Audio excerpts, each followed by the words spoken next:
It says we're live. Are we really live? Are we here? I've got two different drinks today. It's a two-drink kind of day up here. I've got my LaCroix, otherwise, although I think if you're French, it's actually pronounced LaCroix. I could be wrong. I don't speak French. I speak a little bit of Spanish and I speak a little bit of Italian, but I believe that's LaCroix. So anyway, it's what flavor is it? Apple, pomegranate, cranberry, maybe, and then also got my cup of coffee because, you know, life without a cup of coffee is just sad. I like this mug. My grandma gave me this mug. Makes me very happy. White Mountains, it's a place in Arizona that I actually very much enjoy. So very apropos for today's video. How are you guys? What's happening? Can everybody hear me? Looks like the little microphone is working. What's up, Antonio from Philly? Where's everybody at? What's happening? We got 31 people so far. Already got 2 thumbs up. I haven't even said anything other than just yammer. So, oh, good. Hey, from London. Attila, very good to have you here. Yes, life is fueled by coffee. Amen to that between two forks. So, yeah, I'm just hanging out here today. I've got a couple fun things to share with you. I need some input from you all. I need your help because Lord knows I can't do this by myself, as well as just answer any questions that you might have. I am also going to try something. Hey, we got Buckeye, Arizona in the house. What's up, AZ? I've got my air conditioning on right now because welcome to Arizona in the almost summertime. It's like in the 90s, so busted out the air conditioning today. Hopefully you can't hear it. Mexico in the house. Hello from China, Poland. Love it all. So I am going to actually take notes today because I have been really bad at this. The last couple of live streams that by the time I'm done, I've forgotten everything that I have recommended that then I'm supposed to link afterward. So I've got ye old analog form of pen and paper so I can keep some notes as you ask questions and as you ask things, because too, there are great ideas that come from these live Q&As that give me ideas for future videos. So certainly I am always up for requests and questions and whatnot. So feel free to jump in, but I wanted to share with you a couple of my favorite things. Raleigh, North Carolina. I got some family in, actually I've got family in Clayton. So Jackie, I don't know if you know my family. Venezuela, very good. Oh, it's hot in Tampa. I feel for you, Simone. So anyway, one of my favorite things in the whole world. If you guys follow me on Instagram, you might have seen in my stories the other day that I picked up this star anise because, okay, here's the deal. I have no shoots coming up that involve star anise. I have no like winter weather stuff. I'm not planning any pho, although it would be fun to do pho. Maybe I'll do that soon. But I was at the store, at the fancy grocery store, and I saw the most pristine star anise right here. I mean, how beautiful it is. Because what happens is usually you get this at the store and it's like kind of busted up and none of them are whole pieces, but like pretty much the entire package are all whole. And I just like, I couldn't resist it. I had to buy them all. I was like, I have to do this. So hopefully I'll have a reason to use these soon. Otherwise I'll just hang on to them. But star anise is just one of my most favorite things on the planet Earth to use. And, you know, not necessarily, I mean, it's definitely great as an ingredient, but as a prop with a recipe that it goes with, this is just like the best stuff ever. So, okay, now here's another favorite ingredient thing to have on hand. So, you know, sometimes you want like just a little bit of sprinkle action. You can make mulled wine. Oh, that's a good idea. Indian food. What specific dish would you use these guys in for Indian food? Because I've got to admit, I'm not super well versed in the world of Indian cuisine, which is clearly an area that I need to like up my game in. So if you have a specific recipe, let me know. When am I coming? Well, actually, who was asking about potentially collaborating on work. Let's see. Am I thinking of doing a tutorial for food photography for Instagram and smartphones? Most definitely. That is definitely on the to-do list. Definitely on the to-do list. I'm trying to knock out some of like the good, solid basics, but definitely one on food photography with smartphones, definitely coming up. I've been doing a lot of local workshops actually on smartphone photography for people who are in PR world or who do marketing, who need to get quick shots in their restaurants. And so for sure, some of the great apps and other things like that. Oh, Jackie, I'm so glad that you've been doing more food photography. That's awesome. Yeah, you know, is so that you've been doing more food photography. That's awesome. Yeah, you know, is so many of the people who I get to interact with are culinary people who just need shots of their work. And so I'm always so excited when you can kind of take that love of food and infuse photography into it. Because I was with a chef the other day who's one of my favorite local chefs at a restaurant, and we were talking, and he's like, hey, I use the rule of thirds in a photo I took the other day, and I'm really learning a lot. And I was so excited for him. And I said, well, let's be honest, like culinary and cooking are not so different from photography, right? Like it's all art, it's all creativity. But then too, right, as photographers, we're trying to extract texture and color and emotion and, you know, take people somewhere and bring back memories. And the same for chefs, right? Chefs are playing in texture and color and you know, how to balance sweet and savory and create surprising notes and things that kind of take you off guard or transport you somewhere else. So it's food, photography, it's all the same stuff. So it's so exciting. But okay, so what was okay, one of my favorite things. So I love having good spices on hand, and one of my favorite all-time places, I don't know if this is international, I do know it's here in the States, is Penzeys. If you guys are familiar at all with Penzeys, I'll put it here.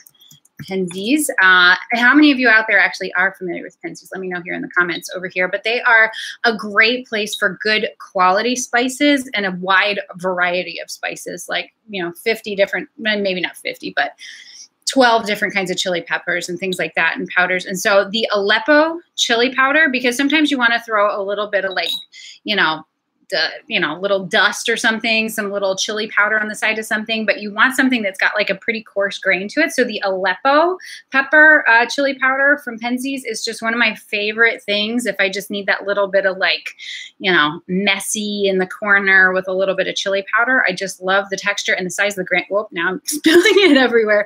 I love the size of the granules of this. It just makes me super duper happy. Oh, good. I'm glad you like Penzeys. Oh, not you. Yeah. Savory, very nice. That must be another place out where you are. Very nice. They're Northwood, between Turks. What is Northwood? Is that a specific blend of spices? That sounds really good. How about do a quick tour of India and conduct a food photography session? Huh. That's a good idea. I wonder if my concern is there. Well, I bet you if, first of all, there's the internet, but I'm thinking about like getting the right ingredients, because so much of different cuisines are very much rooted in the specific ingredients. And so I would want much of different in the specific ingredients. And so I would want to make sure that I was doing that properly and not getting Americanized versions. Because like American Chinese food is not at all Chinese food. And I mean, unless I'm mistaken, but I'm pretty sure it's like this kind of, and like American Italian food is not Italian food. Even well, let me tell you about Mexican food. Mexican food in Arizona is Mexican food, but Mexican food like everywhere else to me, I'm like, this is not Mexican food. I love it. Oh, Brinley says to use the star anise in orange marmalade. That sounds like a great idea. All right, very good. Oh, between two forks, use the blend on a sweet potato hash. You are speaking my language. Okay, so now here's something. Okay, this was in a prior video here when we did a live, and I busted out this pot, right, which now has since been used and has watermarks on it again. But if you saw this pot when I originally got it, it was all sorts of beat up, and so I needed it actually for a shoot that I did last week for 2 weeks ago, last week, whenever I did it for a client, and they needed like pristine a copper pot, and so it was like perfect. And so what I used to clean this up, there were a lot of really great recommendations. Barkeeper's Friend was one of them. That stuff works like a champ, and I used that actually in the first cleanup of that. But I tell you what really knocks it out is this stuff. Now this is chemical based. This is not, you know, this is not recommended for consumption. This is pretty intense stuff, but it will clean up anything that you might have gotten at the secondhand store that is all sorts of beat up. It will clean it up like a champ. So this Brasso, I actually got this on Amazon. Ryan had used it before. My husband Ryan is, he has done a lot of metalworking and a lot of sculpting over the years. So he knows a lot about metals and patinas and cleaning things up. And so this is his favorite stuff. And so I use this to clean this pot up, which now I need to clean up again because hello, that's the problem of copper pots. But I tell you, it cleaned it up like a dream. And this thing, again, I got it at the secondhand store for $10 and it's all clad and it's beautiful. So anyway, hooray for secondhand stores.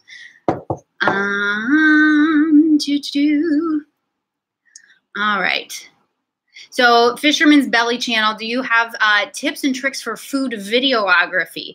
So I will say I know enough about food videography to be dangerous. I'm by no means an expert in that arena. So what I always love to do is recommend the people who taught me how to do food videography, because I do videos for clients. You know, in today's marketplace as a freelance food photographer, it really does help if you can also do food videography, because a lot of times, especially working with brands, they're going to want both. And so if you are able to do both, that is really helpful. But I do not claim to be an expert in videography. So where I learned it is from theblogvillage.com.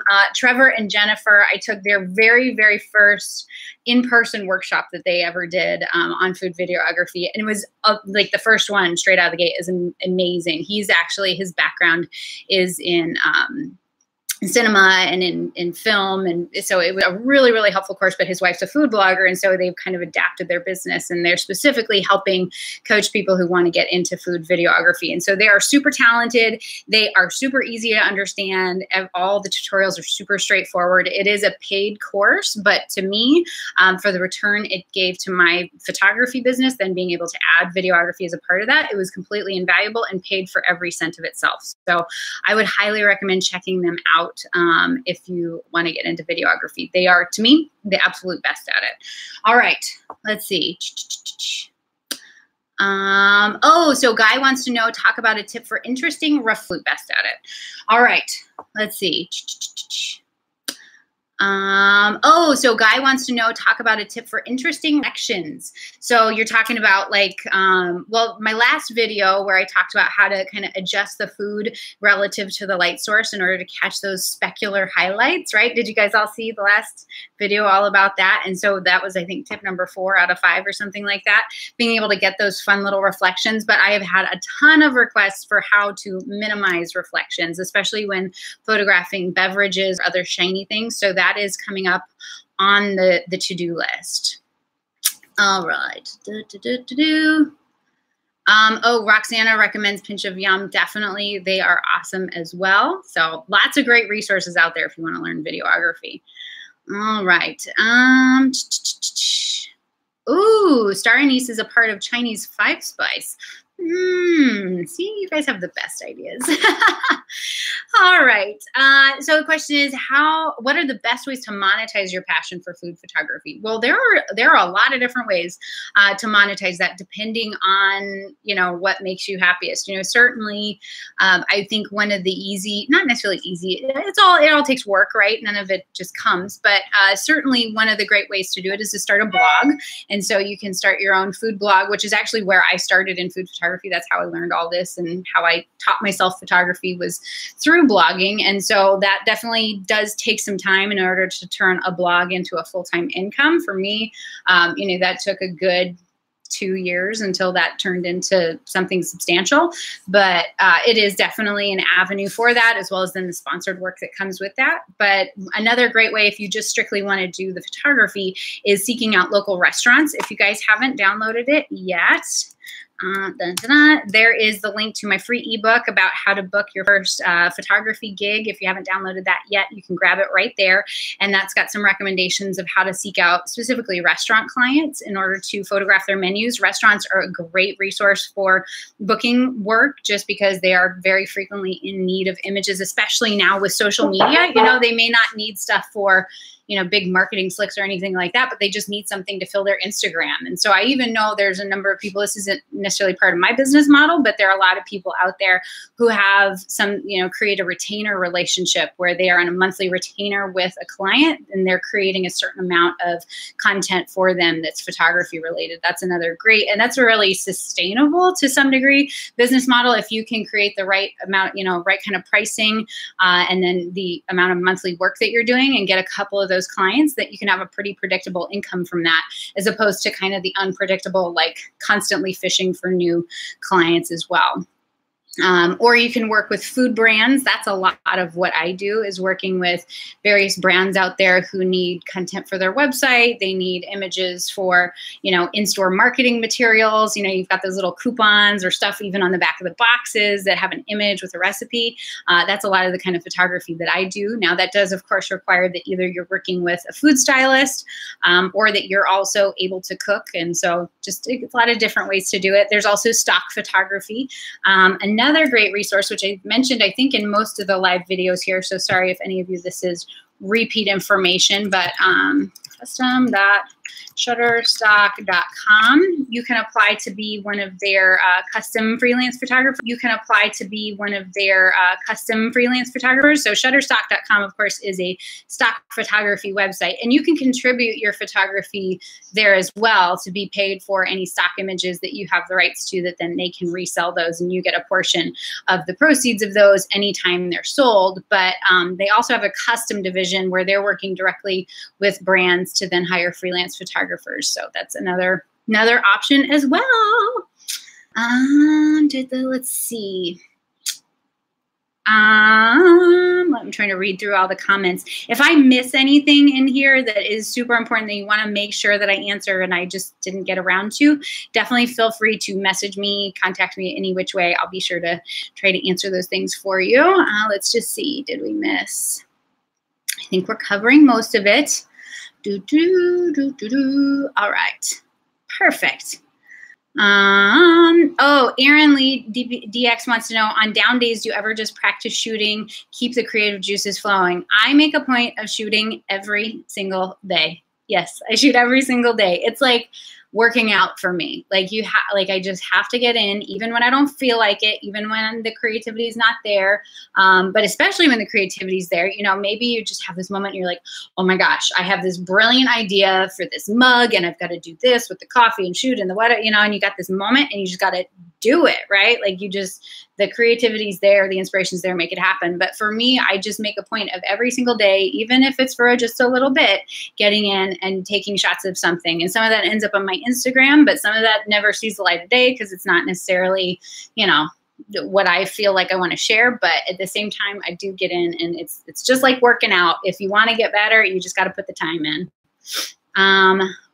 Promise wants to know, what's your take on getting a studio space?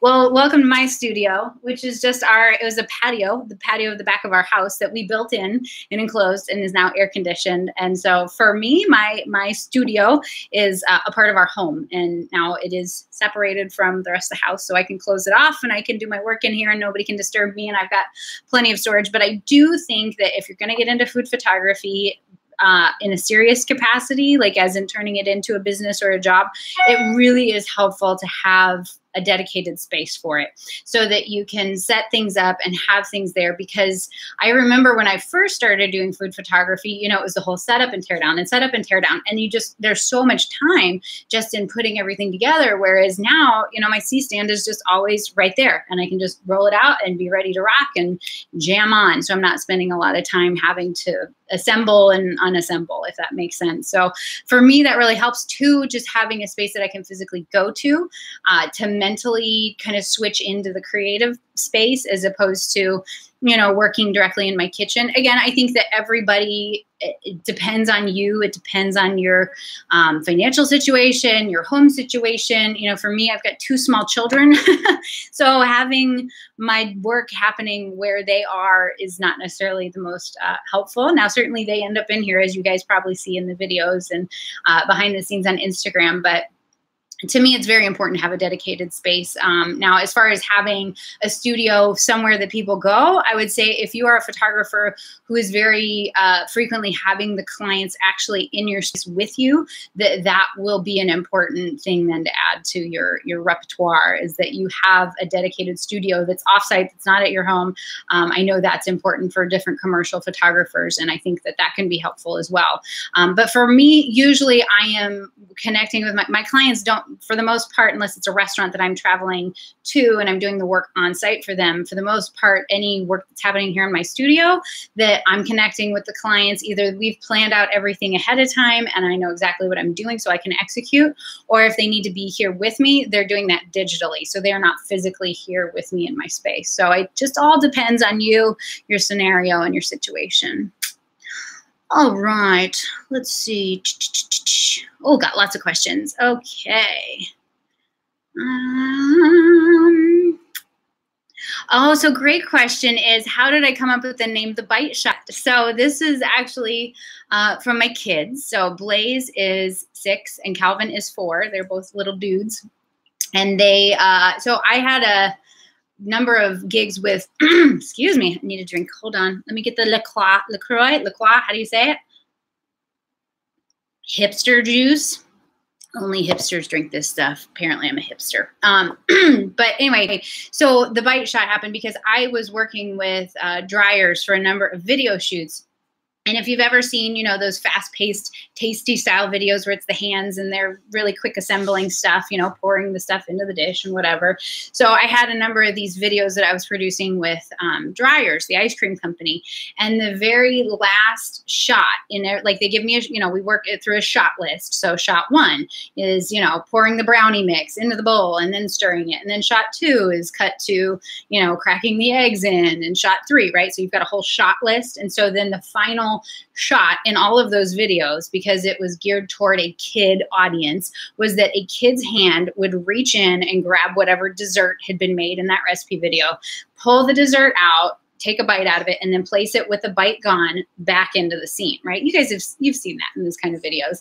And so, you know, I've got my own little hand model at home, which is my 5-year-old at the time. I think it was 5, either it was 4 or 5. My own little hand model, Blaze. And so I said, okay, buddy, you got a big job to do. You've got to reach in, grab the dessert, take a bite, and put it back. And well, clearly, I mean, ice cream sandwiches. I'm trying to think some of the other things we did. There's a lot of ice cream sandwiches and different variations of that. There was like an ice cream sundae cup that we did with a brownie base. And so he was thrilled to be participating in this. And so by the 4th or 5th video that we were doing with this and his, you know, work, he's like, okay, is it time for the bite shot? Because that was, to him, it's the final shot. It's when he gets to take a bite. So it's the bite shot. And so I always just thought that was the cutest thing. And they always got so excited about it. So when I came up with this channel, I just thought, hey, that's the best part, right? It's when you finally get to go in, take a bite, and really enjoy what it is that you've just created. So that's the bite shot. It's kind of a long explanation. Sorry. I'm not known for short stories. All right. How do I prevent hair loss? I don't know. I just take my vitamins. Let's see. Okay, great question. Susanna wants to know, what is my workflow in Lightroom? Definitely happy to, let me add it to the analog list. That's one I don't think I've gotten a request for yet. So I feel like you're the big winner today. It's the first time requested that one. Workflow for Lightroom. No problem. On the list. There's definitely some things too that I've seen other people do that I want to try out. I've got some friends who I've seen their workflows and I go, I might need to adapt mine a little bit. So stay tuned for that. All right. How can you build your portfolio? Oh, wait. Oh, darn, they're jumping faster than I can read. How do you build your portfolio if you don't have a knack for cooking or creating recipes? That's a great question. So that is a part of the e-cookbook, or the ebook, that definitely just seeking out restaurants. You know, some of the very first shoots that I ever did that built my portfolio as well as got me my first gig was volunteering to take some shots at a restaurant. And so it was free work, but at the same time, it paid dividends in the end and were things that I could stick in my portfolio. All right, let's see. Okay, so why did you choose food photography and not any other kind of photography? So for me, I've always loved food. Like I did not grow up in a foodie household. Like my mom had maybe the same 7 dishes on constant rotation for our family dinners, but I have it was just one of those things that I was just always super into food. I was maybe 10 years old and like, Mom, I want to make, tandoori chicken. And I remember, I think she said I was like 10 or 11 and I made homemade pasta for the first time and it was it was terrible. But I've just always had a passion for food for some reason. And so then when I started food blogging, which is where my world of photography started, that was where it naturally kept going, was that food was what I loved, and then taking pictures kind of came second. But then before I knew it, the taking pictures part became more my favorite part, although it's always still been with food, because I do portraits of chefs if I'm at a restaurant, and I'll do the, interiors of a restaurant if I'm shooting their menu. But other than that, like, I've done some family photography just for near and dear friends and, people, but it's really not, I don't know, people move. It's a whole different discipline. I have the utmost respect. I always say, and never say never, but I will never shoot a wedding, because that seems so stressful to me. Like, if I screw up the pictures of something that's, like a lasagna, I could just remake the lasagna, but you can't remake somebody's wedding. Like, you screw that up, it's game over, man. So anyway, if any of your wedding photographers, mad props to you, because I cannot. I could not do that. So, all right, let's see. Pouring shots, definitely. There have been, so another request for another video that is actually on the list. A couple people have requested that, being able to do pour shots and how to place the focus right exactly where you want it, because that is actually a really difficult thing. My recommendation for me personally, how I do it, this may not be how everybody does it, but for me, and based on the equipment I have, is setting manual focus and knowing exactly where that pour is going to happen. So like, there's a photo in my Instagram that I posted a number of weeks ago, which was pouring one of those Izzy soft drink sort of things. And you've got like that perfect drip, and you can see even the carbonation in the drip. It was like a really great moment. Used a speed light. So I was working with a really fast shutter speed. I think I was probably 1/160th of a second for that shutter speed. So you're able to capture that really nice crisp focus. But then you also want to make sure that before even pouring it, although let's be honest, I poured it probably at least 15 times to make sure that it poured it right exactly where the focus was set. Because if you're shooting an autofocus, there is a chance that then that focus point will move. And so if you shoot it with manual focus, that focus is locked down. So then it's really up to you to make sure that you are pouring right in the spot where the focus is set, if that makes sense. But I will do a video on that to make sure that visually makes sense. Hey, not another cooking show. What is up? Vintage. I can't say that I've ever had vintage seltzer. That sounds like fun. All right. Victoria wants to know, how do you work remotely with clients? So working remotely with them, well, usually, I mean, for the vast majority of it, we do all of the, excuse me, I got frogs in my throat today. Usually it's a ton of pre-shoot consult and really having a very defined shot list, exactly. I mean, all the way down to the aspects of like, okay, they all need to be shot in portrait. They all need to have, the frame, there's not a lot of negative space or, a ton of negative space. Like all the details are kind of worked out, even to the point of sketching the images ahead of time, especially if it's for packaging, that we know exactly what's the composition, what's this image going to look like. And then it's just my job to capture that. But there are the abilities too that you can use, like the Capture One software, in order that they can get, like, as you're taking the shots, that it is automatically updating to them as well. So it's kind of like next level in the tethering department. So there's the ability to do that, so that they could be, I could be sitting here in my studio here, and they could be up in Seattle, Washington, and I'm taking the shots, and that's coming through the Capture One software in order for them to be able to see exactly what shots you're taking and say, okay, now we need to adjust this. Okay, now we need to adjust this. That's not most of the work that I do, but I know that that is definitely a lot of way that a lot of people work. So let's see, what did David ask? What did I miss? David had a good question. Oh, okay. Oh, I think I answered it. If I didn't answer it, let me know. All right. So Aaron wants to know, you talked about shooting in restaurants, say it's really dark, or in a bar. Do you use a flash or maybe unobtrusive LED light panel? So I use both, to be honest. Mostly in dark restaurants. I personally find it easier to shoot with the LED, because especially if it's dark or there's a lot of depth, or I want to be able to capture like the sparkliness of the bottles behind the bar, that for me, shooting with LED, I get that nice little like warm, you know, that brightness that I can see whatever the food is, the cocktail is, whatever's on the bar, but then I still get like that depth behind. I'm not losing that. Whereas shooting maybe with flash that, you know, it might be more specifically focused just on the product. You might lose some of that depth. It just all depends on the specific scenario. But for me, honestly, for the most part, I'm shooting with my LED, the Westcott FlexMatte 2x2. It's my go-to. It's what I love. It's my happy place. But you could definitely do speed lights as well. It's another great outlet. All right, let's see.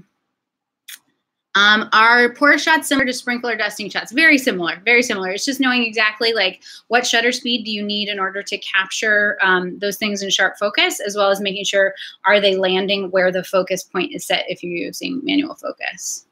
Oh, definitely, yes. Remote trigger. Amen to that. Good point. You need a remote trigger in order to make those things happen. So I'm usually shooting tethered, or you've got your remote trigger button, and that's going to all make that happen.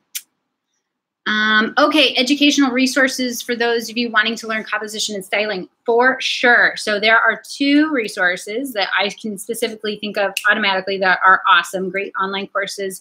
The first is from TwoLovesStudio.com, and then the other is BromaBakery.com. Both have both great, incredible work. It's absolutely stunning and gorgeous.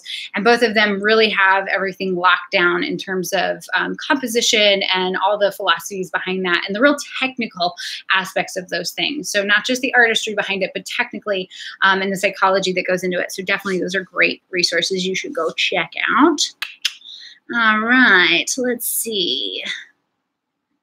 How do you create bubbles in your coffee? Well, that is one of those time things. Now, you could use glycerin and like a dropper and drop those little bubbles on there. That's something that people do. For me personally, because I'm usually doing this when I actually have a pot of coffee in the kitchen and I'm just like, okay, time to pour it. That if you pour it like rather vigorously, so don't pour it like crazy. Now, if you're going to do this, don't pour it in your scene. So you pour the cup of coffee and you pour it pretty vigorously. As long as it's a good quality coffee, I find that instant coffee, it won't fly.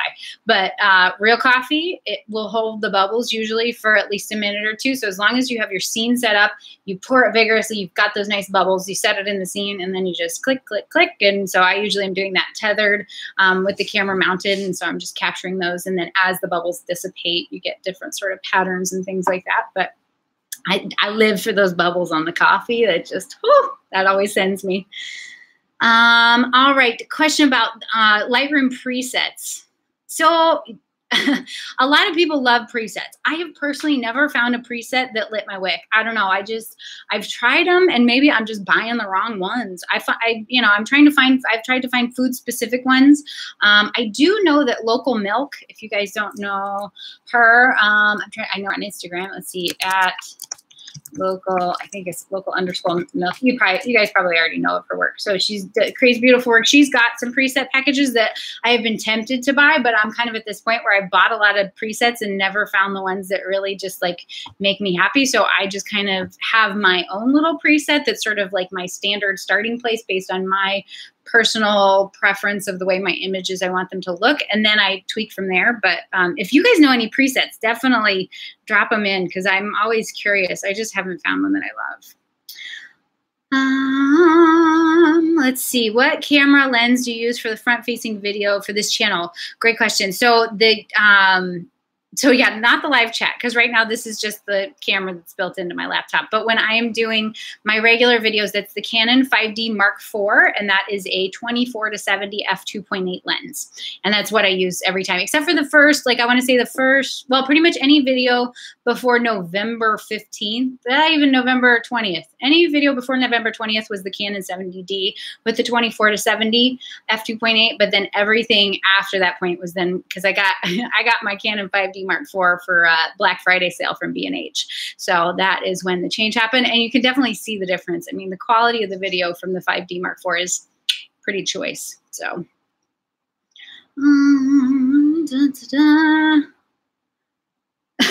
how do you find yourself saying no to buying yet another food prop? Never say no. No. when my husband's like, Joni, if we cannot fit any more food props in this house, it's also to, you know, I mean, it sounds like I buy a lot of props. I don't. I do. I don't. I don't know. It's hard to say if I do or don't. I guess it all depends on who you're talking to. But I try not to get super crazy. I do have a good sort of solid collection at this point. But sometimes there's just those magical pieces that you see and you're like, I don't know when I'm going to use this, but this is so magical and so perfect and so beautiful that I just need it. And so in those cases, you know, I buy it. But I'm not spending a ton of money. I buy cheap. I buy secondhand. I'm buying it on closeout at IKEA, closeout at Crate and Barrel, like whenever it is on super duper on sale. I'm never paying full price unless it's for a client.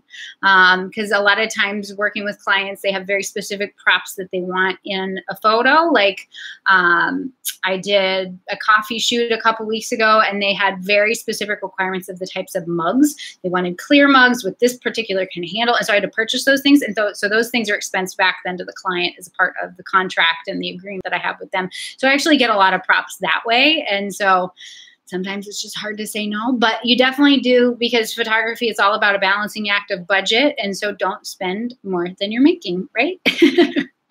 That's how to say no. Oh, great question. If you could walk into a camera store and buy anything, if you could walk into a camera store and buy anything there for free right now, what would it be? It'd be an 85mm tilt shift lens. There for 85mm tilt shift lens. That's what I would buy.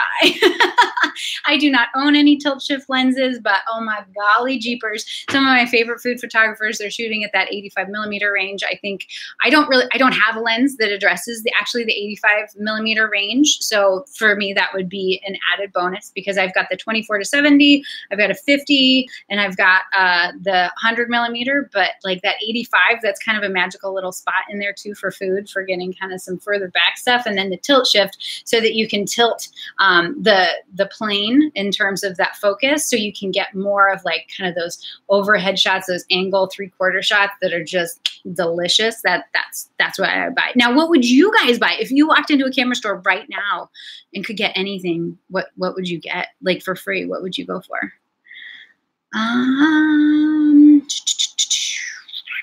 Let's see.